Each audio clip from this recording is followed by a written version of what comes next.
Good morning, good morning! So andito na naman tayo guys sa ating happy field today.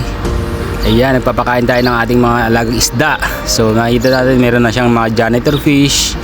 Ayan, yung fluorescent fish tsaka Japanese koi.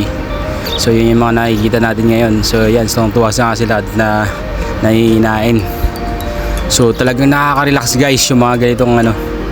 Yan, tapos parang alam mo yun, yung lagaslas ng tubig. Sarap sa tenga. Ayan, sarap. Yan, ang ganda pakinggan yan. Ang ganda nila. Tapos umiilaw yung ano, kulay dilaw tsaka kulay orange tsaka kulay green. Sila yung mga fluorescent ano natin, fish. So ayan nga guys, tuwang-tuwa nga sila na baka